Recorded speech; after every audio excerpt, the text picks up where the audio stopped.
Now we talked about the rest of Ukraine because that's kind of the more contemporary issue, the thing that we talk about. Have you seen widespread egregious behavior behind that area of Ukraine or what the disputed territory is, people who are tortured and treated in the same unjust fashions as happened in the Eastern Front? Thank you for your question and thank you for your words of support. First of all, we have a lot of, I would say, thousands of criminal cases with regard to violation of the human rights of Ukrainian citizens who are still in Crimea. Many of them are representatives of Crimean Tatar population. Many of them are just Ukrainians who don't accept the annexation of Crimea and violation of their rights there. We are doing this starting from 2014. And we have, once again, a lot of cases, and it's quite important maybe to note that the quantity of these cases start to rise during last year. So it means that Russian authorities, occupation authorities of Crimea, they also feel probably that the resistance inside the population of Crimea start to raise up. Maybe because our people who are awaiting return and reintegration, reunification of Crimea with Ukraine and liberation actually of Crimea from Russian occupation forces, maybe they start to feel that this liberation is close. Okay, thank you. A following question, it's obvious that Iran is involved in this now and that they're supplying drones to Russia with significant harm to the civilian population as well. As a matter of fact, I know they targeted power. I know they targeted things that support the civilians and actually directly injured civilians. What is the real impact, do you think, of players outside of Russia who are supporting Russia in their impact on things that are terrifying to the civilian populace of Ukraine? I would say it's direct linkage, because my belief is that without this number of drones which Russia received from Iran, they couldn't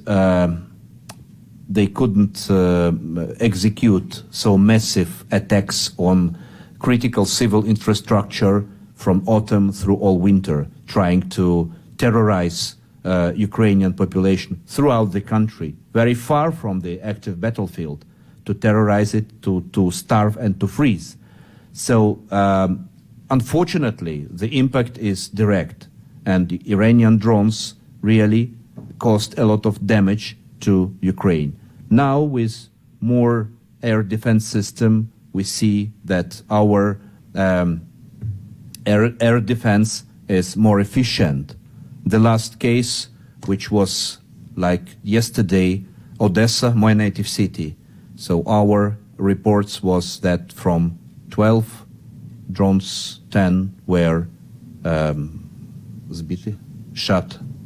Yes, so this is a good statistics, but on the other side, 2 were hit. So I think that it's important on international level to stop this potential supply. And there is also another angle of this drones history. They are so simple in production. They are so cheap that they should be in center of attention of all of the countries in order not to be used, for instance, for terrorist attacks. Thank you. I'm out of time, but be strong. Slava Ukraine. Героям слава. Дякую. Gentleman yields. Chair recognizes Mr. Crow. Thank you, Mr. Chairman. And Prosecutor General, thank you for your testimony today. You have outlined a series of just shocking crimes against humanity, against the Ukrainian people.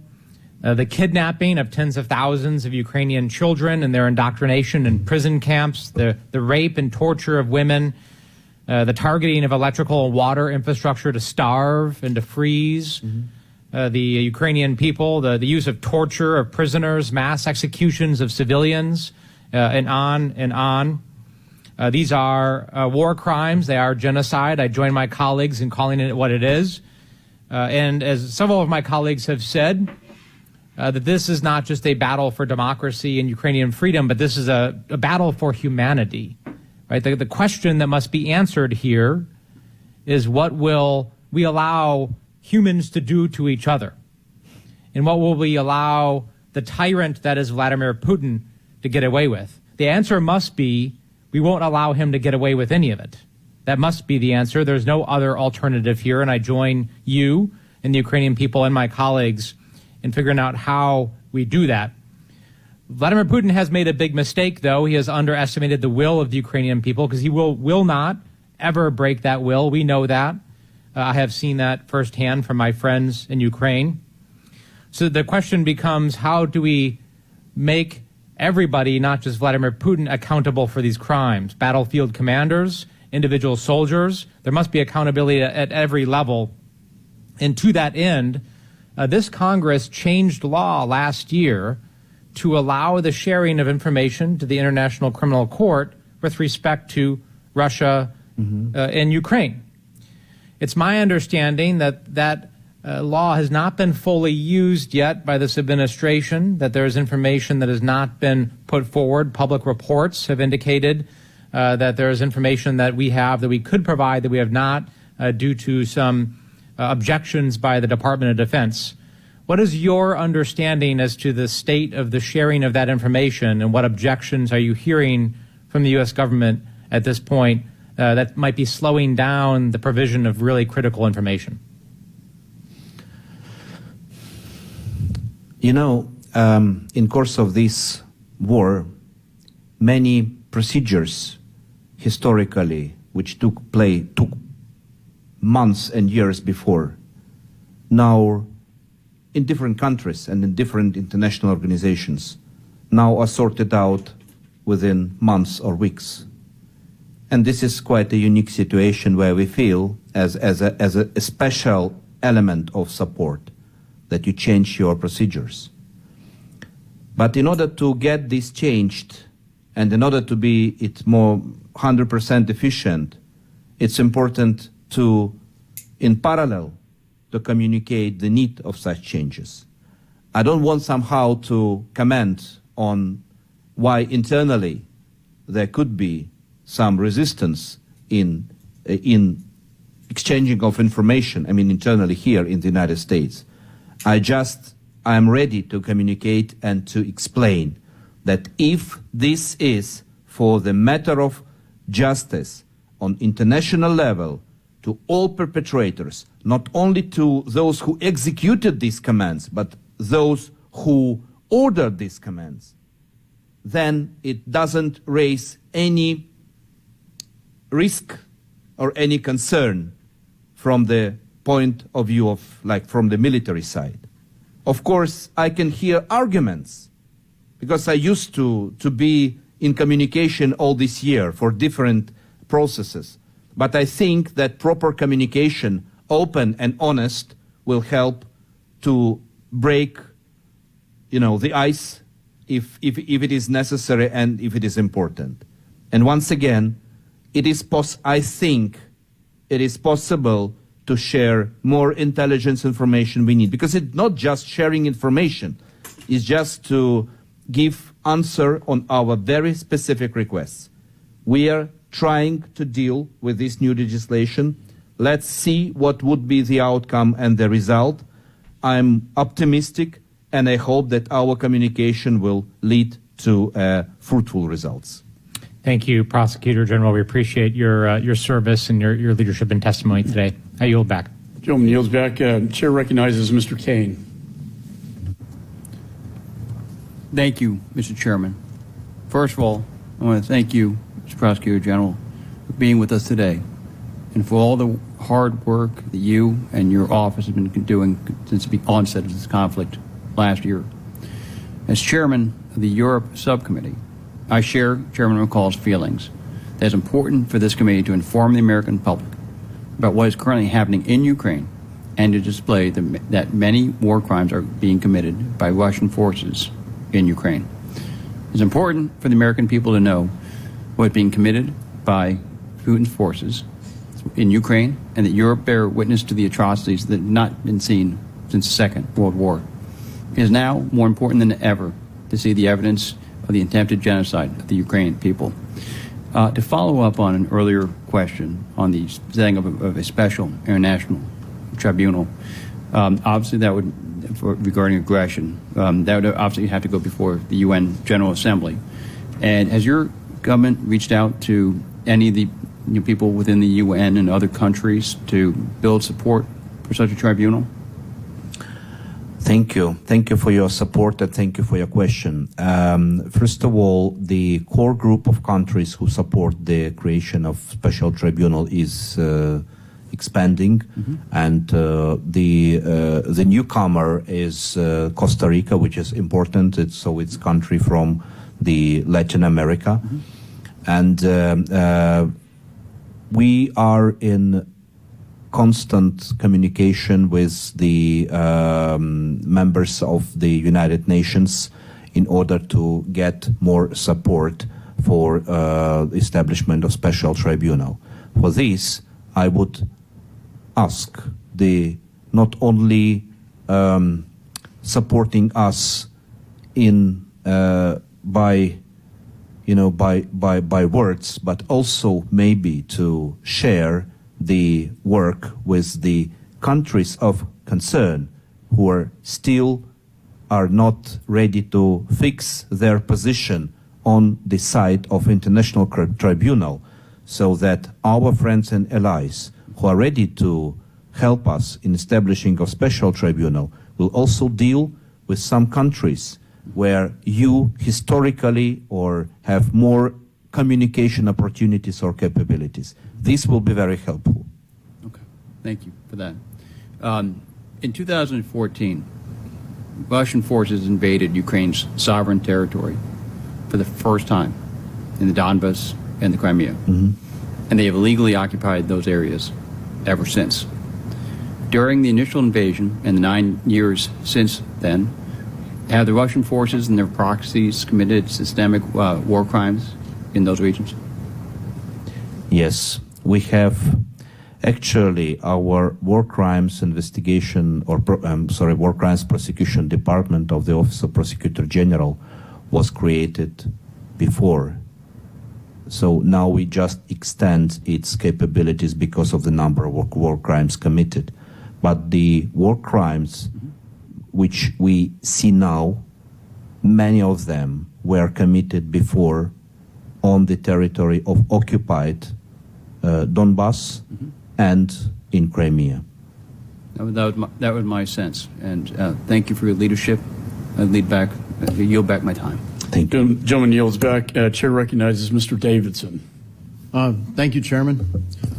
I appreciate your testimony, and I think it helps the American people understand the kind of visceral reaction to this war. The fundamental, I guess, principle for human nature is don't hurt people and don't take their stuff. And if people could just live by that, we would barely even need a government. But since we can't, of course, we've all got them. And as America watched and saw that Russia invaded Ukraine, we know who's hurting people, and you can't get more egregious than taking the whole country. They're taking your stuff, and frankly, they're taking a lot of dignity from people. So thanks for making that real. And of course, we've created this structure called the International Criminal Court to kind of get at the idea that certain things ought to be off limits. Do you believe that every country ought to be subject to the International Criminal Court? Once again, I'm sorry, do you believe? Do you believe every country ought to be subject to the rules and principles behind the International Criminal Court? I think, that it's a sovereign right of any country to take such a decision.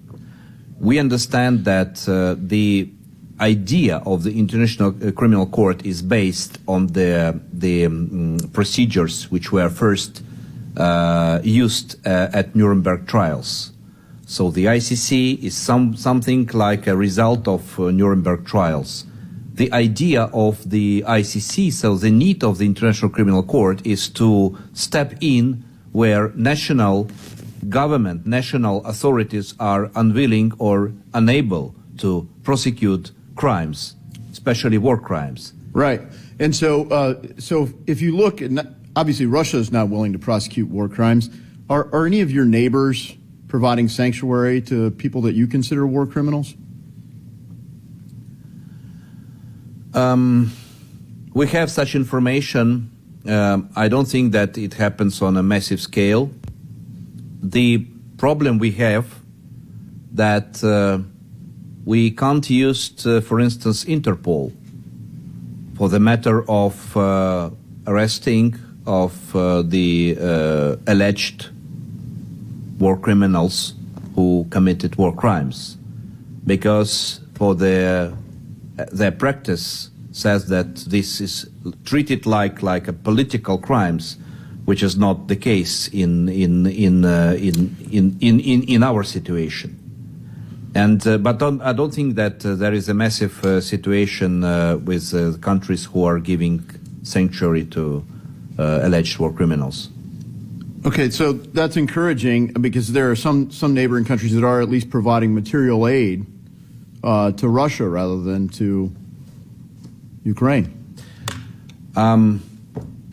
What countries you mean which provide material aid to Russia than to Ukraine? Am I wrong about Belarus? Belarus is used by Russia as a matter of place from which they attack Ukraine or use it for their aviation and many other elements of their war. Iran is supplying weapons to Russia. I don't think that. But you don't think it's a local issue. You think everybody's.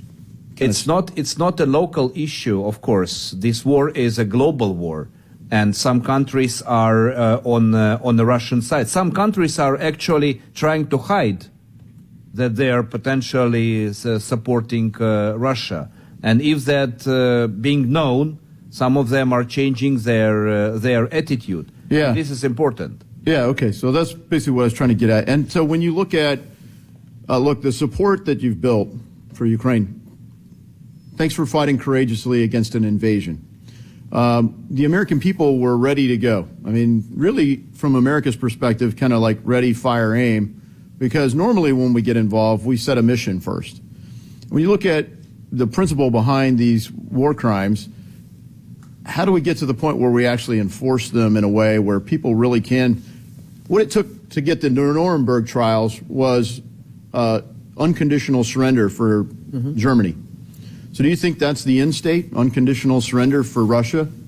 Isn't that what it's going to take to hold all of the people accountable for these war crimes? I used to answer this question many times. My answer is the following. We as lawyers, it's our obligation to prepare everything, to create the case, to establish the court when it is necessary, to prepare to collect the evidences, to make everything possible in case any war criminal could be captured, for him to be held in custody, prosecuted, tried, and convicted. And it's not our aim, or we have no time to think about whether something happened in the future or not. We don't know what will be tomorrow. We, as I mentioned before today, even great tyrannies, which were great in their capabilities, can fall into one day. The experts who help us now, who were prosecutors in first tribunals in cases of war crimes committed on territory of former Yugoslavia, many of them told me, we never imagined when we started that work that, for instance, Milosevic and Karadzic would be in the doc. But they did document it. And I wish I had more time.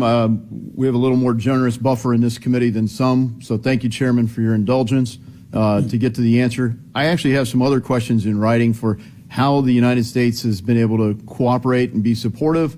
You've unearthed a number of those in dialogue.